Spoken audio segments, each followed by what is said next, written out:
قرآن مجید فرماتا ہے کہ بل تکثرون الحیات الدنیا، فرمایا تم ترجیح دیتے ہو دنیا کی زندگی کو. تمہاری جو اولین ترجیح ہے، تمہارا یہ خیال ہے. بھائی مہربانی کرے اس طرف جو دوست ہیں آپ ذرا خاموش، پیار سے، پیارے بھائی بولے نہیں، اللہ سلامت رکھے، جزائے خیر دے، ادب سے جی، محبت سے، ڈانٹنا نہیں کسی کو. میرے عزیزو، قرآن مجید فطرت انسانی کو بیان کرتے ہوئے فرماتا ہے کہ اے لوگو تم ترجیح دیتے ہو دنیا کی زندگی کو، تمہاری اولین خواہش دنیا کی زندگی ہے، لیکن یاد رکھنا والآخرۃ خیر وابقیٰ، آخرت تمہارے لیے بہتر بھی ہے اور ہمیشہ باقی رہنے والی بھی ہے. تم ترجیح دنیا کی زندگی کو دیتے ہو، تمہارا مزاج ہے، تمہارا شوق ہے، تمہاری خواہش دنیاوی زندگی ہے. یہ بڑا اچھا لگتا ہے بندے کو، ٹھاٹ باٹ بڑا پسند کرتا ہے وہ شہرتوں کو، بڑا ذوق رکھتا ہے وہ آنے جانے کا، بڑا اس کا خیال ہوتا ہے میں بہت سارے لوگوں میں جانا جاؤں. اس کی خواہش ہوتی ہے کہ ڈھیر سارے لوگ مجھے پہچانے، میرا تذکرہ ہو. حالانکہ حضور علیہ السلام نے فرمایا وہ خوش بخت ہے جس کی طرف انگلیوں سے اشارہ نہیں کیا جاتا. وہ فلانا جا رہا ہے، وہ فلانا جا رہا ہے، وہ فلاں جا رہا ہے، خوش نصیب ہے. اور مصنف ابن ابی شیبہ میں حضرت مولا علی شیر خدا رضی اللہ تعالیٰ عنہ کا فرمان موجود ہے. حضرت علی فرماتے ہیں اسے مبارک ہو جسے تھوڑے لوگ جانتے ہیں، وہ قابل مبارکباد ہے جس کا تعارف کم لوگوں میں، جو زیادہ معروف نہیں ہے، مشہور نہیں ہے، آج کے لفظوں میں زیادہ فیمس نہیں ہے. لوگوں کو بڑا شوق ہے، اسی طرح مال کا بڑا شوق ہے، پیسوں کا بڑا شوق ہے. بہت ترجیح ہے کہ کسی طریقے سے مال جمع ہو جائے. اور نبی پاک صلی اللہ تعالی علیہ وسلم نے قیامت کی نشانیوں میں سے ایک نشانی یہ بیان فرمائی ہے کہ لوگ پرواہ ہی نہیں کریں گے مال کی کہ حلال آ رہا ہے کہ حرام آ رہا ہے. حصول مال کے ذرائع میں لوگ احتیاط ہی نہیں کریں گے، بس جہاں سے آ رہے جائیں. میرے بھائیوں، اچھے طور پر اس بات پر غور کیجئے گا کہ مال برا نہیں، تو اللہ کا فضل ہے، لیکن اس میں شرط یہ ہے کہ وہ حلال ہو، طیب ہو، اور خرچ بھی اللہ کی رضا کے مطابق ہو. یعنی صرف کمایا ہی اللہ کی رضا کے مطابق نہ گیا ہو، بس اس کا جو بعد میں خرچ ہے وہ بھی محض رضا الہی کے لیے ہو. آپ اس کو سمجھ لیجئے گا، اس پر غور فرمائیے گا، اور اس بات کو اچھی طرح سے سمجھیے گا کہ بہت زیادہ مال جہاں آ گیا ہے نا، وہ ساتھ مسائل بھی لایا ہے. وہ ایک اللہ والے تھے تو کسی نے ان سے کہا مبارک ہو، اللہ نے آپ کو بڑی مال میں وسعت دے دی ہے. تو فرمانے لگے یار چھوڑ، کیا مال میں وسعت کی بات کرتا ہے، پہلے جو بھی پیار کرتا تھا مجھ سے کرتا تھا، اب جو بھی کرتا ہے میری جیب سے کرتا ہے. جب تک غریب تھے اتنی دیر تک جو بھی محبت کرتا تھا وہ ذات سے تو کرتا تھا. اب یہ معیار بن گیا ہے کہ اپنے اپنے لالچ کے لیے، اپنی اپنی طلب کے لیے، اپنے اپنے ضرورت کے لیے لوگ آتے ہیں. وہ حضرت عمر فاروق رضی اللہ تعالیٰ عنہ کے مقدس زمانہ نور میں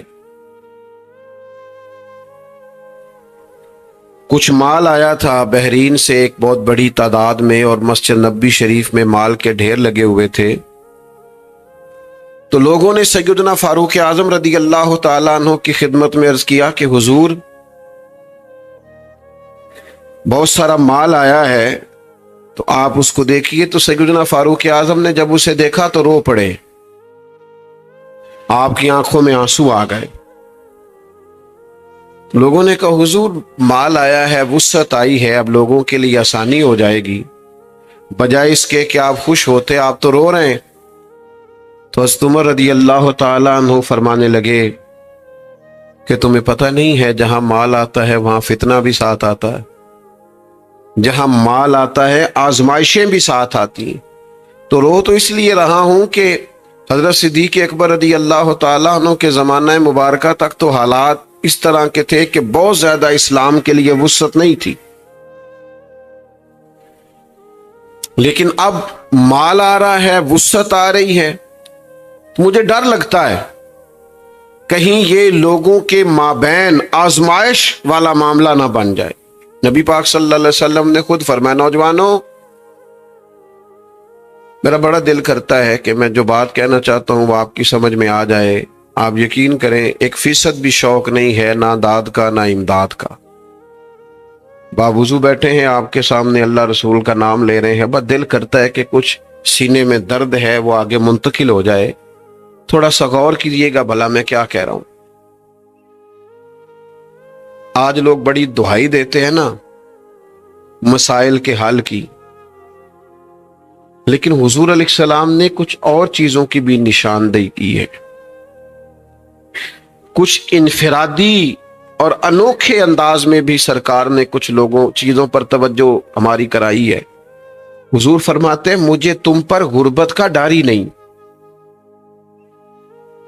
مجھے تو اس بات کا ڈر ہے کہ تم پر دنیا پھیلا دی جائے گی، تمہارے پاس وسعت آ جائے گی مال کی۔ اصل ڈر اس بات کا ہے کہ تم اس مال سے محبت کرنے لگو گے جو سینے میں طلب تڑپ اللہ رسول کے لیے ہونی چاہیے، اپنی آخرت کے لیے ہونی چاہیے، جو طلب اور تڑپ قرآن مجید کے مطالعہ سے، فہم دین سے ہونی چاہیے، وہ ساری تمہاری تڑپ منتقل کسی اور طرف ہو جائے گی۔ اصل ڈر اس بات کا ہے کہ تم پر دنیا پھیلا دی جائے گی، تم مال و دولت کی ہرس اور طلب کرنے لگو گے۔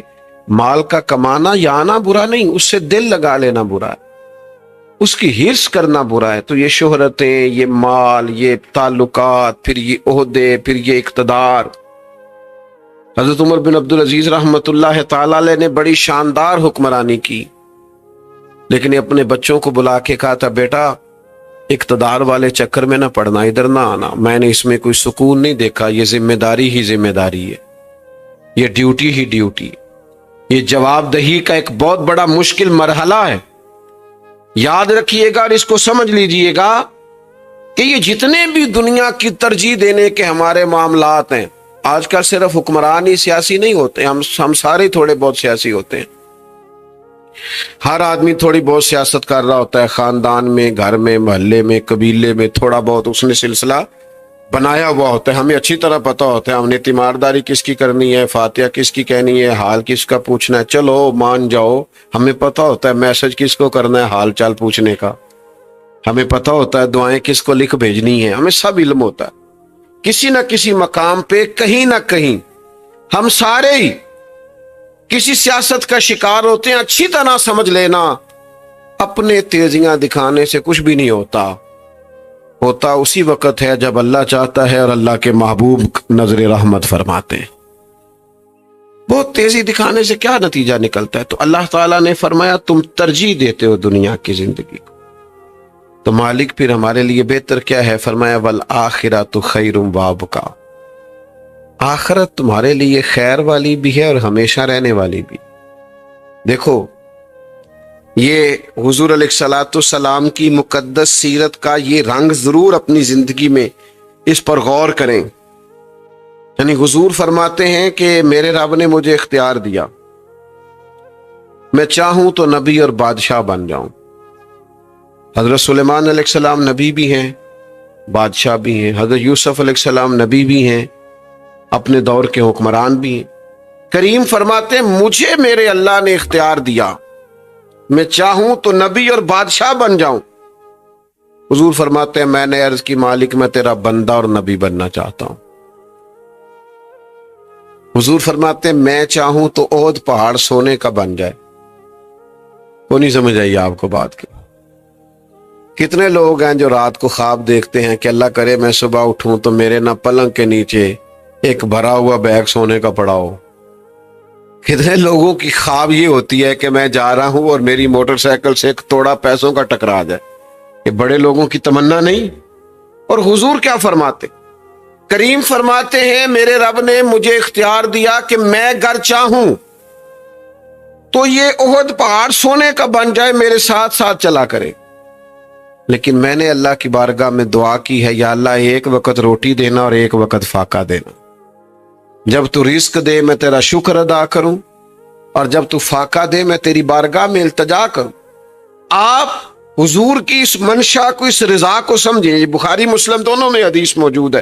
حضرت عمر فاروق نبی کریم علیہ السلام سے ملنے کے لیے آئے تو جناب عمر کے بارے میں ساری دنیا جانتی ہے کہ اپنے مزاج کے لحاظ سے بڑے اصول پسند، بڑے سخت مزاج، فیصلوں پر ڈٹ جانے والی شخصیت تھے۔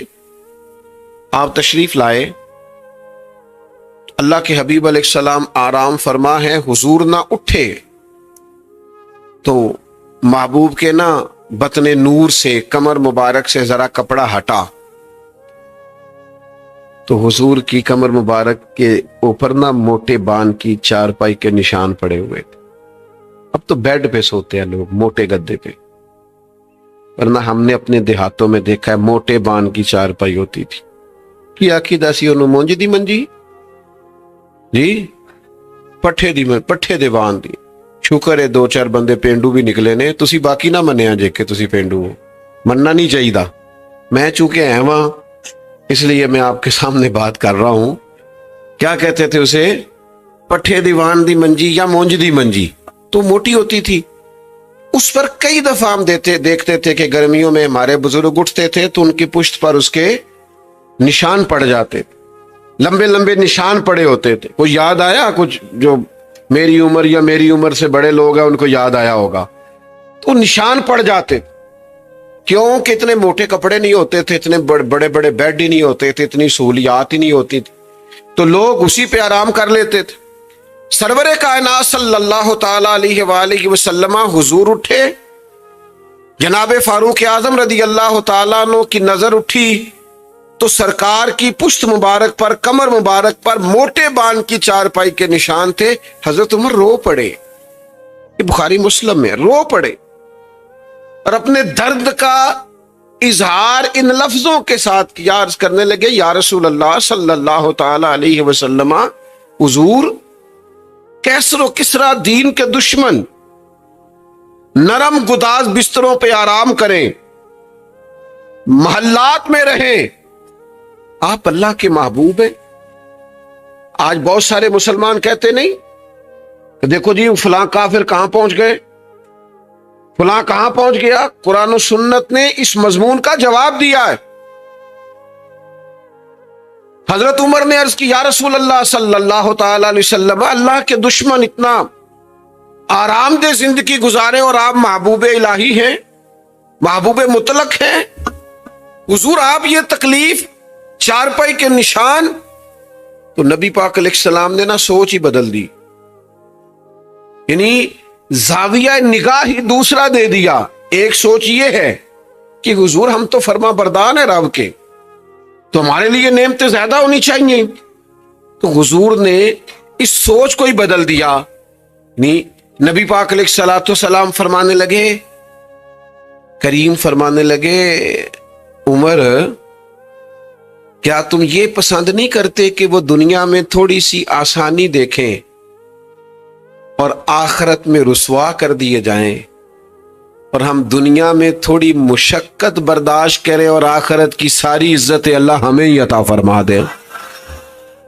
والآخرۃ خیر وابقیٰ، آخرت کی زندگی بہتر ہے، ترجیح آخرت کو دینی چاہیے، اپنی آخرت کے بارے میں سنجیدہ ہونا چاہیے، توجہ کرنی چاہیے، غور کرنا چاہیے، مجھ سے کوئی ناراض نہ ہو جائے۔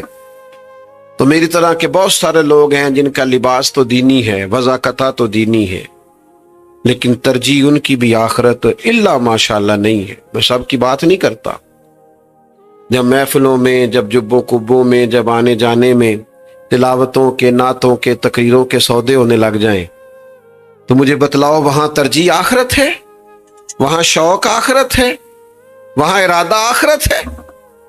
ترجیح آخرت کو دی جائے، آخرت، اپنی آخرت ٹھیک کرنے کی طرف توجہ کی جائے۔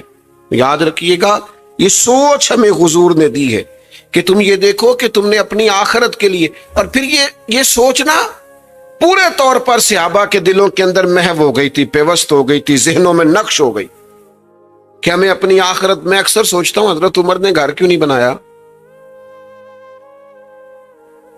امام حسن اور حسین نے لمبے چوڑے محلات کیوں نہیں بنائے؟ ایسا تو نہیں تھا کہ ان کے پاس مال نہیں آیا، 50 ہزار دینار بدری صحابہ کو ملتے تھے، انہیں بھی ملتے تھے، لیکن وہ مسجد سے نکلتے گھر جانے سے پہلے پہلے سارے بانٹ دیتے۔ نہیں سمجھ آئی آپ کو بات کی؟ یعنی ایک ہوتا ہے دولت آئی نہیں آئی، دل میں نہیں سمائی، آئی اور انہوں نے سینے سے نہیں لگائی، آئی دولت، قریب آئی، ایک بار نہیں کئی بار آئی، 50 ہزار دینار آنے بانٹ دیے سارے۔ کیوں نہیں بنایا گھر؟ بنا سکتے تھے، دنیا سے جا رہے تھے، 80 دینار کا قرضہ تھا، اور امیر المومنین ہے، 24 لاکھ مربع میل کے حکمران ہے۔ یہاں تو جو ایم این اے کی سیٹ پہ الیکشن میں فاتح بنتا ہے، اس کا ایک گھر اپنے علاقے میں ہوتا ہے، ایک لاہور میں ہوتا ہے، ایک اسلام آباد میں ہوتا ہے۔ وہ کہتے ہیں وہاں جانا پڑتا ہے اجلاس اٹینڈ کرنے کے لیے، تو اپنی پرسنل رہائش بھی ہونی چاہیے، اور کئیوں کی تو کئی شہروں میں ہے۔ وہاں رہتا کون ہے؟ چوکیدار۔ وہاں وقت کون گزارتے ہیں؟ چوکیدار، نوکر، ملازمین۔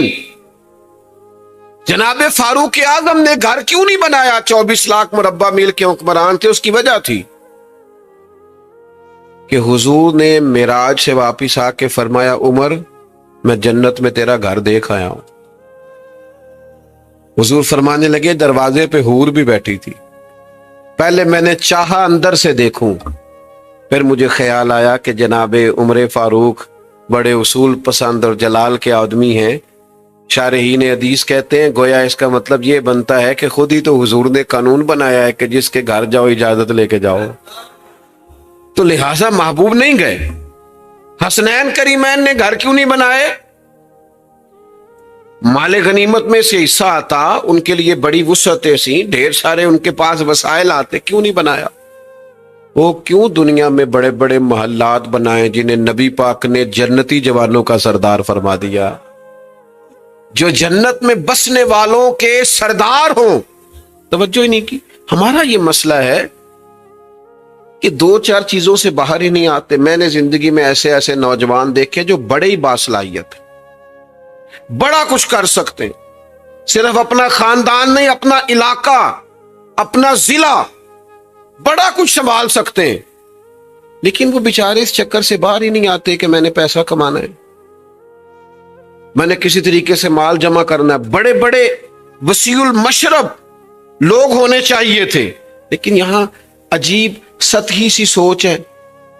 یعنی آپ اندازہ کریں کہ ایک شخص کی بات سن کے، اس کا کلام سن کے بندہ تڑپ جائے، اور اتنا تڑپے کہ اس کی آنسوؤں سے اس کی آنکھوں کا وضو ہو جائے، اور پھر وہ سارا دن اس کا کلام سن کے، اس کی نعت سن کے، اس کی بات سن کے تڑپتا رہے۔ یہ تو خربوں اربوں کا آدمی ہے، اس کی تو قیمت ہی کوئی نہیں۔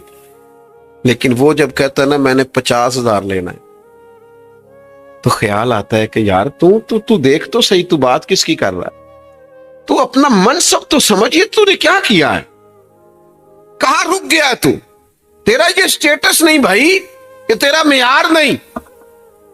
بڑی بات، بڑی سوچ، آخرت کے لیے عمل کرنا، وسعت قلبی، وسیع المشرب ہونا، وسیع الظرف ہونا۔ نوجوانوں نکل آؤ سطحی سوچوں سے باہر۔ اقبال فرماتے ہیں بازو تیرا توحید کی قوت سے قوی ہے، اسلام تیرا دیش ہے۔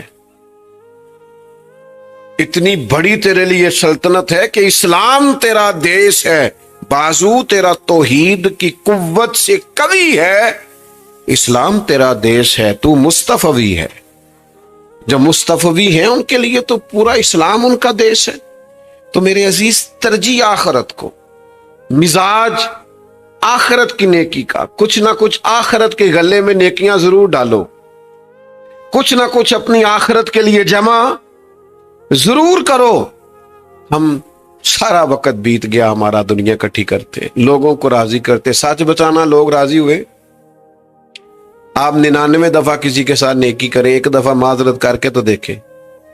99 دفعہ آپ نے نیکی کی ہے، 99 دفعہ۔ میں آپ کو اپنی بات بتاتا ہوں، اب تو میں یہ کچھ مسائل ہیں، جو مسائل آپ دیکھ رہے ہیں، ان مسائل کی وجہ سے بھی بعض جگہ نہیں جاتا، دوستوں کو دقت ہوتی ہے، مجھے تو دوست بچا کے لے جاتے ہیں لیکن بزرگوں کو دھکے لگتے ہیں، کوئی نیچے گر جاتا ہے، کچھ پریشانی ہوتی ہے لوگوں کو، تو کئی دفعہ دل اس لیے بھی پریشان ہوتا ہے کہ یار تیری وجہ سے کتنے لوگ آزمائش میں آتے ہیں، لہذا تو ہی باز آ جا۔ تو کچھ جگہوں سے اس لیے بھی احتیاط کرتے ہیں۔ لیکن کچھ ایسی جگہ بھی ہیں جہاں 11 دفعہ ٹائم دیا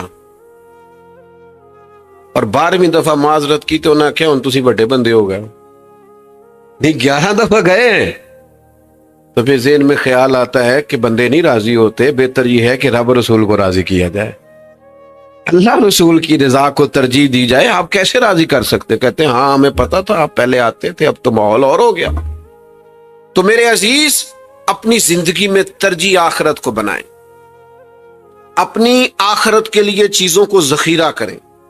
اپنے نام کہاں گئے وہ لوگ جو کسی کی بیٹی کی شادی کراتے تھے لیکن جس کی بیٹی کی شادی کرا رہے تھے اسے بھی نہیں پتا ہوتا تھا کہ میری بیٹی کی شادی کا خرچہ کس نے دیا ہے؟ میں کسی کی نیت پر شک نہیں کرتا، پر اجتماعی شادیاں سنی ہوئی نا آپ نے، 50 اجتماعی شادیاں، فلانا بھی اس میں مہمان خصوصی ہے، فلانا بھی، یعنی دولہا بیچارہ آج بھی مہمان خصوصی نہیں، اس کو کونے میں بٹھایا ہوا ہے، انٹرویو کسی اور کا چل رہا ہے، تصویریں کسی اور کی۔ آپ نے اللہ کی رضا کے لیے شادی کرانی ہے تو آپ ان کو دے دیں، جو دینا ہے وہ کر لیں گے خود سے۔ یہ کسی کے بیٹے کی تصویریں چڑھانا اور کہنا یہ وہ مسکین ہے جن کی شادیاں ہم کرا رہے ہیں، آپ اپنی بچی کو، اپنے بچے کو یوں بٹھائیں گے کہ یہ شادیاں ہیں جو زکوٰۃ فنڈ سے ہو رہی ہیں؟ خدا را آپ کریں، میں نے کہا پھر بھی میں نیت پر شک نہیں کرتا، لیکن آپ اپنی آخرت کے لیے کام کریں، آپ وہ کام کریں جس سے کہ آخرت کا کچھ نفع ہو۔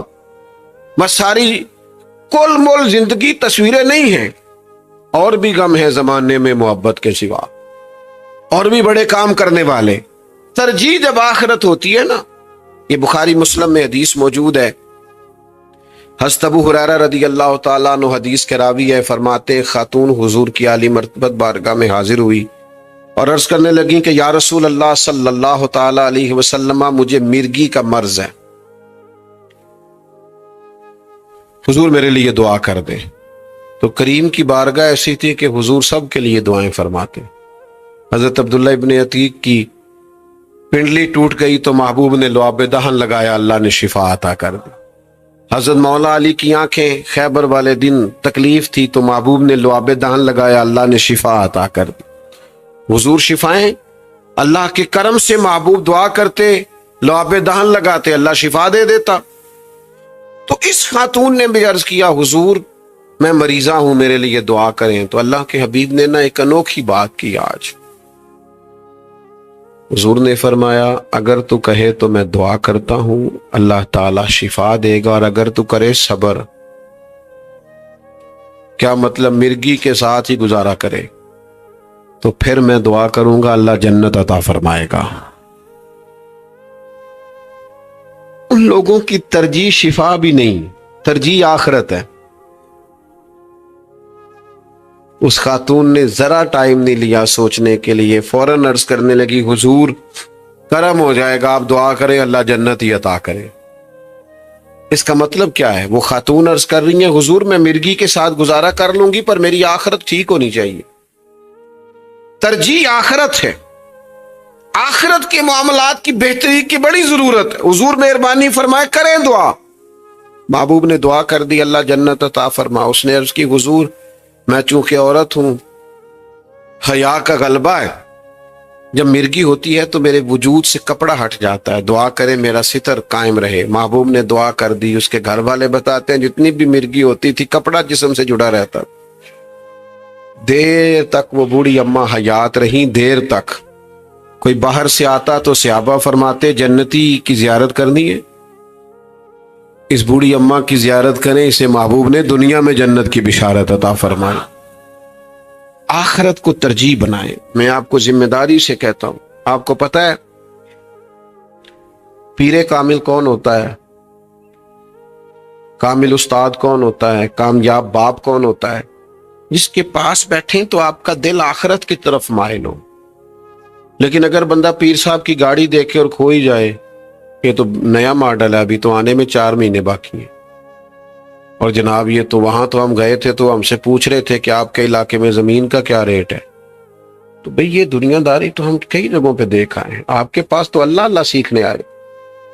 اور ولی کی علامت بھی حضور نے یہ بیان کی ہے کہ جسے دیکھو تو رب یاد آئے، اسے دیکھ کر تمہیں دنیا داری کا غلبہ نظر نہ آئے، تمہیں اللہ یاد آئے، اللہ یاد آئے۔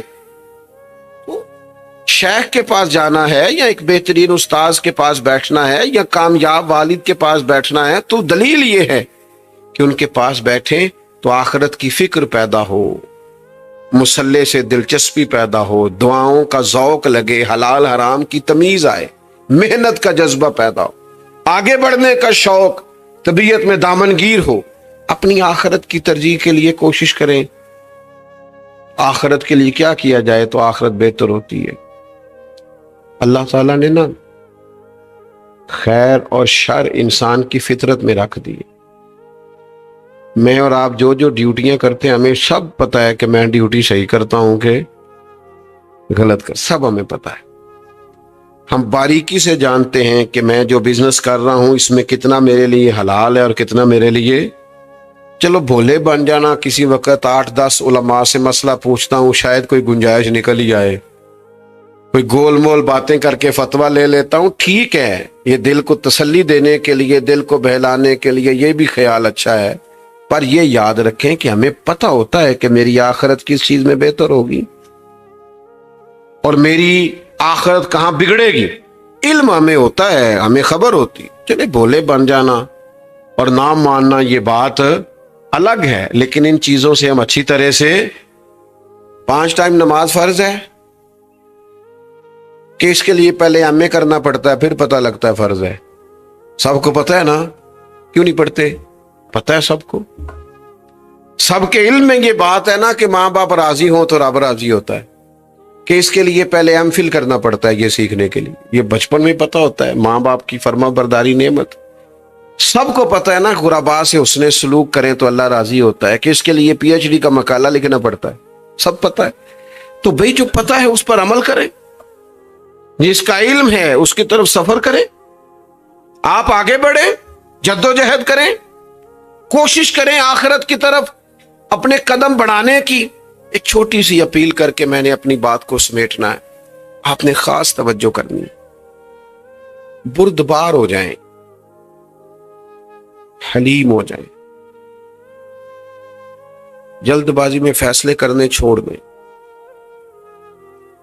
رد عمل تیزی سے دینا چھوڑ دیں۔ آپ تھوڑا صبر کر کے تو دیکھیں، زندگی سکون والی ہو جائے۔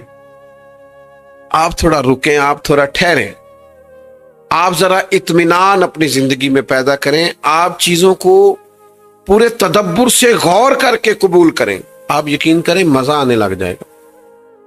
آپ جو بڑا آپ پہ غصہ کرتا ہے نا، آپ ذرا جواب میں مسکرا کے دیکھیں، آپ ذہن بنائیں کہ میں نے یہ ہفتہ کسی سے لڑائی نہیں کرنی، کوئی کچھ بھی کہے میں نے غصہ کیوں، اس لیے کہ میرا رب راضی ہو، میرا اللہ راضی ہو۔ میں نے نا چیزوں کو سمجھنا ہے۔ ہم پتہ کیا کرتے ہیں، بڑی جلدی کسی سے متاثر ہوتے ہیں اور بڑی جلدی کسی سے ناراض ہوتے ہیں، بڑی جلدی رد عمل دیتے ہیں۔ ان چیزوں سے اپنے آپ کو بچائیں، آخرت کی تیاری پر بھرپور وقت لگائیں اور کوشش کریں کہ دن میں جب رات گزرے تو تھوڑا سا حساب لگائیں کہ بھلا آج سارا دن میں نے، لوگ حساب کرتے ہیں نا رات کو، دکاندار بھی کرتے ہیں حساب، 10 والے نوٹ لیدا، 100 والے، پھر ان کو ربڑ بھی چڑھاتے ہیں، گن گن کے رکھتے ہیں، سارا کچھ کرتے ہیں۔ تو اسی طرح ایک حساب یہ بھی کریں کہ آج سارا دن گزر گیا ہے، میری آخرت کے لیے بھی کچھ جمع ہوا ہے کہ نہیں۔